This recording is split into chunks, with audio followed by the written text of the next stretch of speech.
Olá, graça e paz, sejam todos bem-vindos. Naqueles dias apareceu João Batista pregando no deserto da Judéia e dizia: arrependei-vos, porque está próximo o reino dos céus. Mateus capítulo 3, versículo 1 e 2.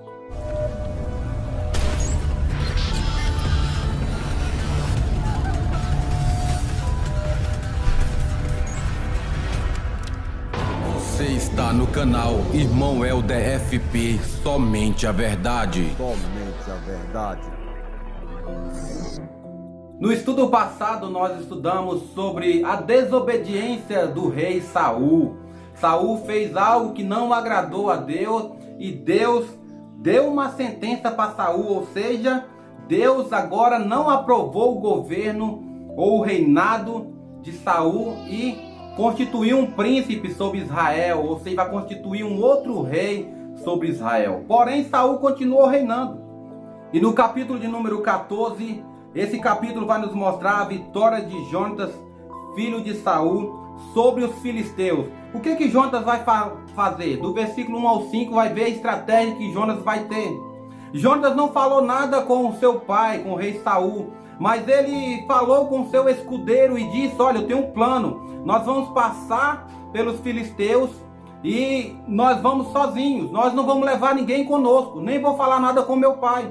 E o escudeiro disse a Jonatas: o que tu fazer, eu vou fazer.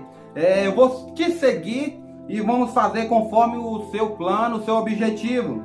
Jonatas confiava em Deus e cria que Deus os entregaria em suas mãos. Ele, ao chamar seu escudeiro, ambos passam pelas guarnições dos filisteus. E nós vamos entender do versículo 8 ao 23 a estratégia que Jonatas usou para com aquela situação. Primeiramente, nós vamos ler e vamos entender que Jonatas, ele diz algo que, se for aquilo que acontecer, era para ele passar ou não a guarnições, ou aconteceria outra coisa. Mas ele estava tão crente, ele estava tão confiante em Deus, que somente ele e o escudeiro, eles planejaram e foram, e nada os detinha. Ou seja, ele estava tão confiante em Deus que ele vai e faz essa prova com Deus e com seu escudeiro ali, para ver se vai dar certo. Olha só, do 8 ao 23.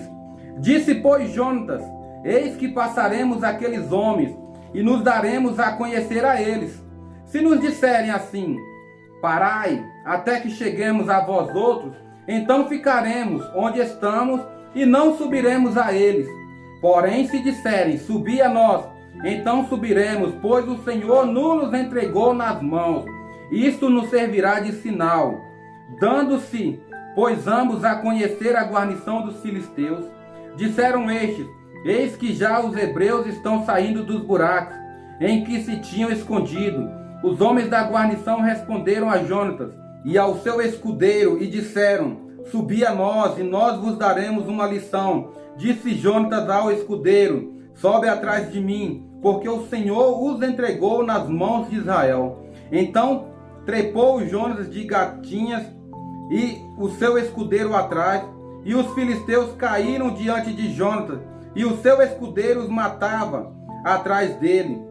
Sucedeu esta primeira derrota, em que Jonatas e o seu escudeiro mataram perto de 20 homens, em cerca de meia geira de terra. Esta meia geira é um meio campo, é um campo, né? Um pedaço ali, um campo. Houve grande espanto no arraial do campo em todo o povo. Também a mesma guarnição e os saqueadores tremeram, e até a terra se estremeceu, e tudo passou a ser um terror de Deus. Olharam as sentinelas de Saul em Gibeá de Benjamim, e eis que a multidão se dissolvia, correndo uns para cá, outros para lá. Então disse Saul ao povo que estava com ele: ora, contai e vede quem é que saiu dentre nós. Contaram, e eis que nem Jonatas, nem o seu escudeiro estavam ali. Saul disse a Aias: traze aqui a arca de Deus, porque naquele dia ela estava com os filhos de Israel. Enquanto Saul falava ao sacerdote, o alvoroço que havia no arraial dos filisteus crescia mais e mais. Pelo que disse Saul ao sacerdote: desiste de trazer a arca. Então Saul e todo o povo que estava com ele se ajuntaram e vieram à peleja. E a espada de um era contra o outro, e houve muito grande tumulto também com os filisteus.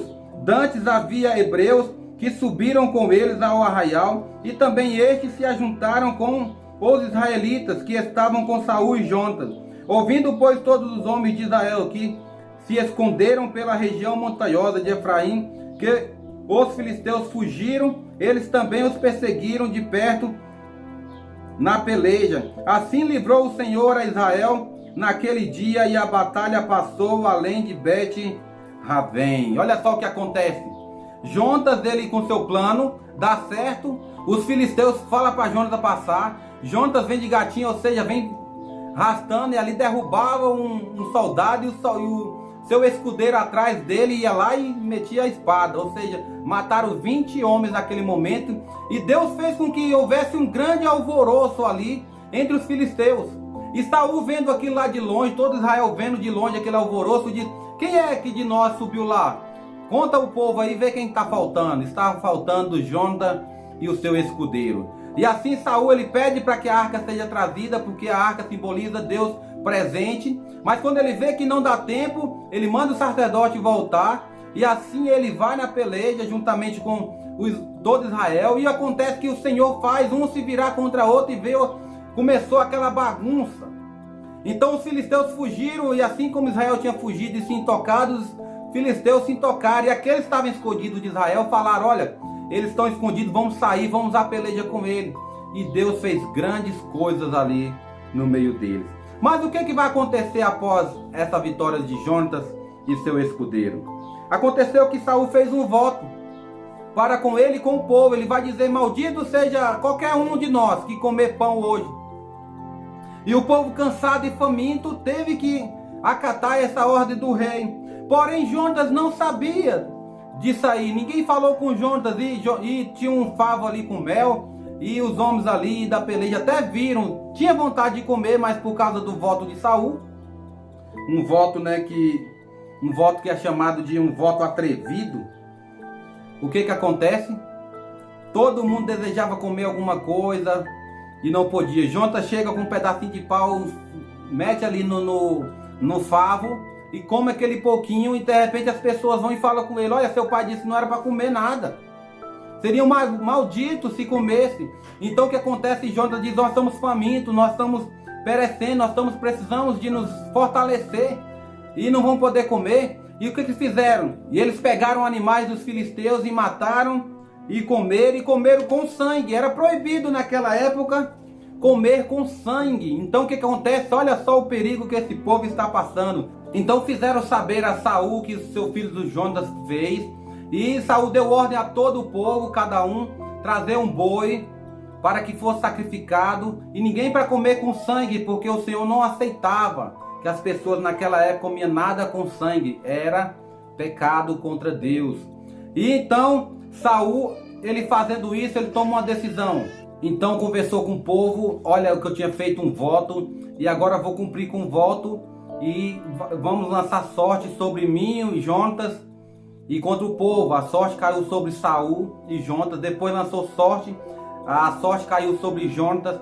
E Saul perguntou para ele: o que fizeste, meu filho? E Jonatas vai dizer para ele: olha, eu peguei uma varinha e com a ponta melei lá no favo de mel e comi o mel, mas não sabia. Aí Saul vai dizer para ele: pois é, você será morto. E Jonatas falou: que seja assim, que faça isso. Porém o povo não deixou que Saul fizesse isso, porque o povo foi em defesa de Jonatas, dizendo a Saul: olha, foi o nome do Senhor que ele fez isso. Foi através de Deus que ele trouxe salvação para o povo. Ele livrou o povo das mãos dos filisteus. Então ele não precisa cair ao chão. Isso foi um voto seu. Não tem nada a ver com Deus. E assim o povo livrou Jonatas naquele dia de morrer por um voto que Saul fez. E nós entendemos que Saul não sabia lidar com esse tipo de voto, com essas coisas. Ele sacrificou lá atrás, quando no nosso estudo que nós estudamos, nós vimos que ele sacrificou, e não era para ele sacrificar, porque quem fazia isso era Samuel. Ele comete mais esse absurdo de fazer esse voto, deixando o povo ali a mercê, fraco. E agora o povo defende a Jonatas e livra da própria mão do pai. Ou seja, aquele homem não sabia fazer as coisas direito. Não sabia reinar sobre Israel direito. Por mais que pudesse vencer as batalhas, mas era Deus quem ia à frente. E agora o povo defende a Jonatas e Saul ele vai de novo em encontro seus inimigos, ele começa a vencer os seus inimigos. O Senhor dá vitória a ele e ele conquista grandes coisas. E no estudo que vem nós vamos ver que ele vai desobedecer ao Senhor de novo. E o Senhor mais uma vez vai rejeitar, mas só no próximo estudo. Hoje nós vamos ficar por aqui, somente nesse estudo. O que nós vimos hoje, que Jonatas, a coragem de Jonatas é um nome de Deus. Jonatas é um filho que não está seguindo o exemplo do pai. O pai não está sendo um bom exemplo de um bom rei. O pai já sacrificou, o pai já fez coisas erradas. O pai agora estava ali com o povo e os filisteus cada vez mais apertando. Então Jonatas, que ele decide, ele chama os seus escudeiros a sós e vai enfrentar aqueles homens. Só que ele vai enfrentar não por sua força, pelo armamento que ele tem, mas ele vai usar a sua fé. Ele vai usar a sua fé de uma forma em que cativa até o seu escudeiro, encoraja até o seu escudeiro e diz para o seu escudeiro: nós vamos e eu vou fazer isso aqui. Se for de Deus para nós irmos contra ele, o Senhor vai fazer segundo aquilo que eu planejei. Então se ele disser fica aí, Deus não quer que nós vamos adiante, mas se ele disser venha para cá, para perto de nós, então Deus nos entregou. Então acontece como o Jonatas planejou e ele foi. Deus nos entregou nas mãos de Jonatas e Jonatas feriu ali 20 homens do exército dos filisteus, e assim houve um grande alvoroço. Israel todo ficou sabendo, e Jonatas naquele dia foi um verdadeiro guerreiro. Saul ele faz um voto para si mesmo, em que ninguém poderia comer pão ali. O pão simboliza alimento, qualquer tipo de alimento. E ali, como o Jonatas não sabia o que ele faz, ele com fome, ele vai lá com a varinha e pega ali, cutuca no favo de mel, pega a ponta e lambe aquela ponta ali com mel. E Saul fica sabendo, de repente vem ali julgar sobre a casa dele, aquele ato de Jonatas. E ele queria cumprir um voto, no qual foi ele que fez, mas não tinha aprovação de Deus. Então o povo livra Jonatas, porque Saul iria matar o seu filho por causa desse voto. Mas o povo vai dizer: olha, ele que fez todas essas bênçãos no povo de Israel, foi ele quem nos livrou das mãos dos filisteus. Não, ele não deve cair não, ele não deve ser morto. Então assim o povo salva a Jonatas. E nós entendemos, meus queridos, que às vezes a gente vai tentar a Deus como o diabo fez com Jesus ali no monte, né? Quando Jesus estava com fome. Não que a gente vai usar esse argumento para nós chegar no meio dos inimigos aí, né? E na cara limpa, na cara dura, chegar e amedrontar eles e chegar e tentar fazer alguma coisa no nome do Senhor, né? Pelo contrário, o Senhor está nos incentivando a crer nele. Primeiramente, Jonatas ele colocou diante de Deus o seu propósito. E o seu propósito dando certo, ele vai avante.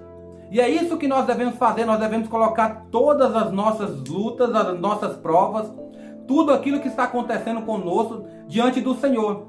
E o Senhor ele vai dirigindo os nossos passos, o Senhor vai abrindo as portas, o Senhor vai movendo tudo que precisa ser movido da nossa vida, vai derrubando as muralhas, vai tirando todo o empecilho, e assim nós vamos alcançar aquilo que nós precisamos. Mas o importante é nós confiarmos em Deus como Jonatas confiou, e o Senhor entregará a nós aquilo que é de agrado a Ele, que é da vontade dEle, pois era da vontade dEle livrar Israel, e o livrou por meio de Jonatas. Assim é na nossa vida. Deus ele possa fazer grandes coisas na tua vida, por ti e pelos teus, a partir do momento em que nós tenhamos a fé e coragem de nos colocarmos diante dEle. Que Deus abençoe a sua vida. Até o próximo estudo, se Deus permitir.